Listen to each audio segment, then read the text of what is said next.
राजनीति खेलेंगे तो धनबाद के साथ न्याय नहीं होगा। घूमकर आकलन कर रहे हैं। मुझे भी धमकी दिया, कृष्णा को भी धमकी दिया। मैंने उनकी चुनौती स्वीकार किया, उनको चुनौती दे दिया।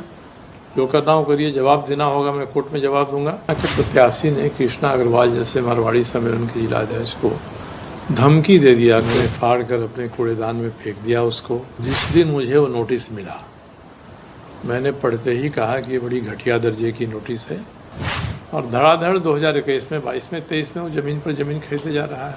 2 मामलों में 30 मई को सुनवाई होने वाली है। पंडित दीनदयाल उपाध्याय के विचार को मानिएगा कि पंडित लक्ष्मीकांत वाजपेयी के विचार को मानिएगा। अपना पास रखें तो मैं तो अपने ज्ञान कोष से जो आएगा कुछ कुछ निकालता रहूँगा। क्योंकि लोकसभा चुनाव में कई हम लोगों के साथी हैं जो घूमकर आकलन कर रहे हैं। आकलन करके कल परसों में रांची आएंगे। नवरात्र भी तब तक रामनवमी का हम लोग की व्यवस्था पूरा हो जाएगी, तो सबके विचार से ही मैं निर्णय लूँगा। मैं अभी ना भी नहीं कर सकता हूँ और हाँ भी नहीं कर सकता हूँ। और आज का यहाँ आना तो माननीय जगन्नाथ शाही जी को एक्सीडेंट हो गया था, यहाँ आ गए, उनको देखना था। फिर लोगों ने कहा कि आएंगे, पत्रकार मित्रों से नहीं मिलेंगे, तो लोग कहेंगे भाई आइए, और चले गए। और भी कुछ समूह से मिले और कुछ समूह से मिलना है हम लोगों को। जमाडुआ जाना है, मुनिडी जाना है, पुटकी जाना है, ये सब करके रात में रांची भी वापस लौटना है। तो उद्देश्य यही था। उद्देश्य को ये घोषणा करना नहीं है कि हम लड़ेंगे कि नहीं लड़ेंगे।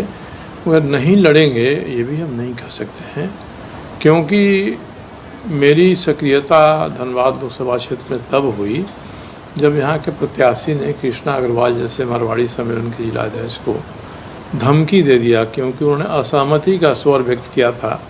बाबूलाल जी को चिट्ठी लिखा था कि आप उम्मीदवार बदलिए। और तो मैं कृष्णा अग्रवाल को हिम्मत बताने के लिए आया कि डरने की कोई ज़रूरत नहीं है। अगले दिन प्रिंस खान नाम के एक अपराधी हैं, ठीक उसी लहजे में, उन्हीं शब्दों के साथ उनका भी ऑडियो वायरल हुआ। मुझे भी धमकी दिया, कृष्णा को भी धमकी दिया। तो भाई हम लोगों को कोई धमकी देता है, चुनौती देता है, तो हम लोग उससे पीछे नहीं हटते उसका सामना करने के लिए। इसलिए मैंने धनबाद क्षेत्र के लोगों से कहा है कि इस उम्मीदवार को हारना चाहिए। हम लोगों का चुनाव कोई भाजपा के खिलाफ नहीं है, एक व्यक्ति के प्रवृत्ति के खिलाफ ये चुनाव है।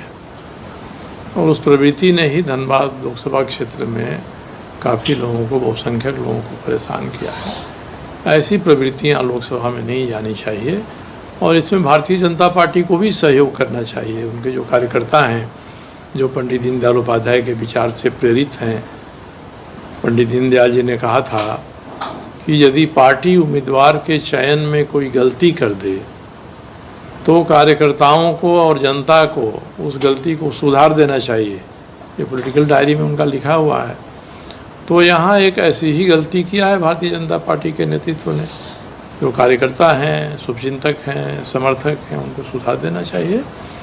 और विपक्ष के लोगों से भी मैंने कहा है कि सब लोग मिलकर सशक्त उम्मीदवार दीजिए। आपको लगता है कि मैं ये काम कर सकता हूँ, मुझे समर्थन दे दीजिए। आपको लगता है कि नहीं, मुझसे बेहतर कोई दूसरा व्यक्ति आपके पास है, उसका नाम आगे करिए। मैं अपने साथियों से बात करूंगा कि हम लोग उनको समर्थन दे दें। तो ये पार्टी से ऊपर उठकर एक ऐसा चुनाव धनबाद क्षेत्र में हो रहा है जिसमें सामने कोई पार्टी नहीं है। एक मेरे हिसाब से एक प्रवृत्ति है, जिस प्रवृत्ति को संसद में नहीं पहुंचना चाहिए। नहीं, देखिए, आदमी जब चुनाव में आता है तो ये हम कह दें कि बिल्कुल ही इन चीज़ों पर हम विचार नहीं कर रहे हैं, तो ये ठीक नहीं होगा। कांग्रेस को ही एक उम्मीदवार खड़ा करना है, क्योंकि इंडी गठबंधन के खाते में ये सीट उन्हीं को मिली है। मैंने उनके अध्यक्ष से और उनके विधायक दल के नेता से कहा भी है कि भाई साहब, लंबे समय से आप ये सीट लेते रहें, जीतते नहीं हैं। आपका जो वोट है उसके बाहर का भी एक बड़ा वोट आएगा तभी जीत सकता है। आपके पास कोई उम्मीदवार है जो उस वोट को ले सकता है, तो आप उसको सामने लाइए, हम उसे कहिए कि इसका समर्थन कर दीजिए। और नहीं तो मैं उस वोट को लाने की क्षमता रखता हूं जो कांग्रेस के बाहर का वोट है, और आप लोग मेरा समर्थन कर दीजिए। अगर इस तरह की प्रवृत्ति को परास्त करना है तब ये होना चाहिए कि वो राजनीति खेलेंगे तो धनबाद के साथ न्याय नहीं होगा। लीगल नोटिस मिला है प्रत्याशी द्वारा, धनबाद और विधायक द्वारा, तो अब क्या सरजू राय चुप बैठेंगे या सरजू राय का भी दावा जो दावा है, तो दावा किस आधार पे आप बता रहे हैं कि जिस दिन मुझे वो नोटिस मिला मैंने पढ़ते ही कहा कि ये बड़ी घटिया दर्जे की नोटिस है, ये कूड़ेदान में फेंक देने लायक है। मैंने फाड़ कर अपने कूड़ेदान में फेंक दिया उसको। अब जिन्होंने 3 दिन का समय दिया है कि अगर आप जवाब नहीं देते हैं, माफ़ी नहीं मांगते हैं, वापस नहीं लेते हैं तो हम कानूनी कार्रवाई करेंगे। मैं इंतज़ार कर रहा हूँ कि लोग मेरे ऊपर कानूनी कार्रवाई करें। मैंने उनकी चुनौती स्वीकार किया, उनको चुनौती दे दिया, जो करना हो करिए, जवाब देना होगा मैं कोर्ट में जवाब दूंगा। आपकी ये नोटिस इस लायक नहीं है कि इसका जवाब दिया जा सके। तो मैं तो रोज़ प्रतीक्षा करता हूँ कि धनबाद के एमएलए एमपी कोर्ट में मेरे खिलाफ ये मुकदमा दायर करेंगे, मैं वहाँ हाजिर होऊंगा, अपनी बात कहूँगा।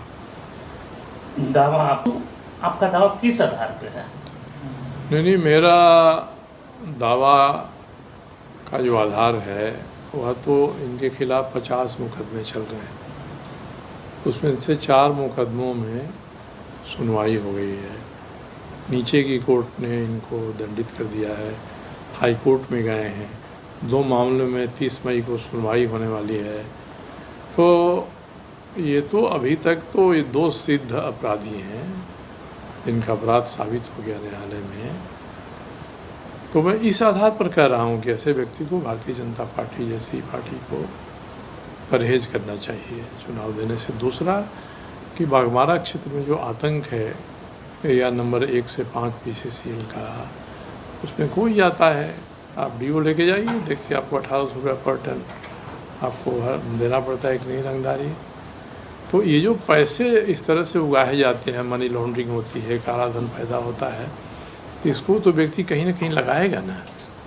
तो कुछ सबूत मिले, इन्होंने 2 करोड़ 6 लाख रुपया लगाया है अपने बेटे के नाम पर, ज़मीन खरीदा है। आज उनके बेटे पर और 4 प्लॉट के कागजात मेरे पास आ गए हैं। तो इसकी तो जांच होगी, इसका खंडन तो कर दें। आज तक तो खंडन नहीं किया। उनकी बेनामी संपत्ति के बारे में 2 नाम आए हैं जिनके नाम से वो बेनामी संपत्ति खरीद रहे हैं, क्योंकि दोनों व्यक्तियों को ये हैसियत नहीं है कि 28-29 डीड अपने नाम से रजिस्ट्री करा ले, खरीद ले। तो मैंने यही कहा है कि काला धन जहाँ भी होगा, किसी बिल में छुपा होगा, मैं हाथ डालकर उसको निकालूंगा। तो मैं इन सब का तो वेरिफिकेशन कर रहा हूँ, वेरीफाई हो जाएगी। सबसे पहले मैं मीडिया के पास आऊँगा कि देखिए ये कितना GST देता है, आदमी कितना इनकम टैक्स देता है, इसकी क्या औकात है। और धड़ाधड़ 2021 में, 22 में, 23 में वो ज़मीन पर ज़मीन खरीदे जा रहा है, किसका पैसा है ज़रा पता कर लेंगे। तो ये सबूतों के आधार पर मैं कह रहा हूँ, मैं कोई भी ऐसी चीज़ नहीं बोलता हूँ जिसका सबूत मेरे पास नहीं हो। का जो दावा है, तो दावा किस आधार पे आप बता रहे हैं कि जिस दिन मुझे वो नोटिस मिला मैंने पढ़ते ही कहा कि ये बड़ी घटिया दर्जे की नोटिस है, ये कूड़ेदान में फेंक देने लायक है। मैंने फाड़ कर अपने कूड़ेदान में फेंक दिया उसको। अब जिन्होंने 3 दिन का समय दिया है कि अगर आप जवाब नहीं देते हैं, माफ़ी नहीं मांगते हैं, वापस नहीं लेते हैं तो हम कानूनी कार्रवाई करेंगे। मैं इंतज़ार कर रहा हूँ कि लोग मेरे ऊपर कानूनी कार्रवाई करें। मैंने उनकी चुनौती स्वीकार किया, उनको चुनौती दे दिया, जो करना हो करिए, जवाब देना होगा मैं कोर्ट में जवाब दूंगा। आपकी ये नोटिस इस लायक नहीं है कि इसका जवाब दिया जा सके। तो मैं तो रोज़ प्रतीक्षा करता हूँ कि धनबाद के एमएलए एमपी कोर्ट में मेरे खिलाफ ये मुकदमा दायर करेंगे, मैं वहाँ हाजिर होऊंगा, अपनी बात कहूँगा। दावा आपका दावा किस आधार पे है? नहीं, मेरा दावा का जो आधार है वह तो इनके खिलाफ 50 मुकदमे चल रहे हैं, उसमें से 4 मुकदमों में सुनवाई हो गई है। नीचे की कोर्ट ने इनको दंडित कर दिया है, हाई कोर्ट में गए हैं, 2 मामलों में 30 मई को सुनवाई होने वाली है।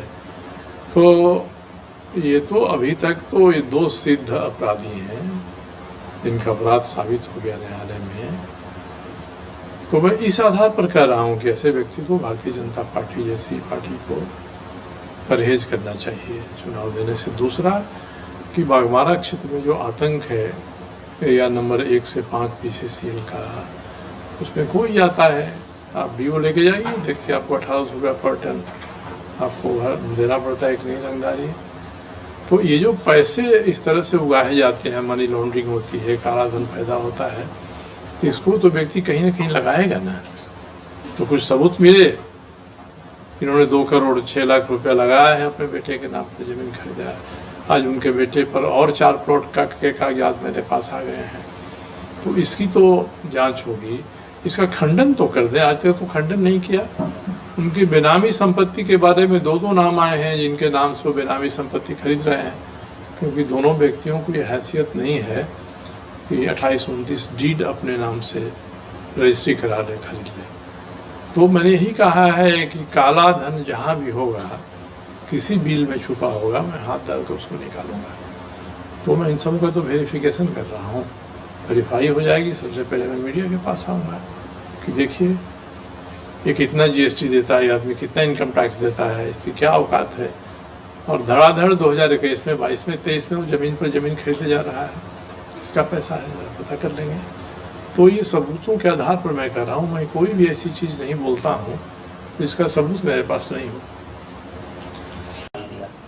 अब धनबाद लोकसभा के जो विधायक हैं और प्रत्याशी हैं टुल्लू महतो, उनके खिलाफ भी सरजू राय पूरा ताल ठोक रहे हैं, दम कम। देखिए, मैंने कांग्रेस के मित्रों से कहा है उम्मीदवारी के बारे में कि अगर आप सही उम्मीदवार नहीं दीजिएगा तब मैं चुनाव लड़ूंगा, और मैं चुनाव लड़ूंगा, आपका समर्थन होगा तो ज़्यादा वोट से जीतूंगा, आप समर्थन नहीं करेंगे तो कम वोट से जीतूंगा। मगर धनबाद के जनता की जो मन स्थिति हम लोगों के सामने आ रही है, वो नहीं चाहते हैं कि इस तरह की प्रवृत्तियाँ पैर पसारें।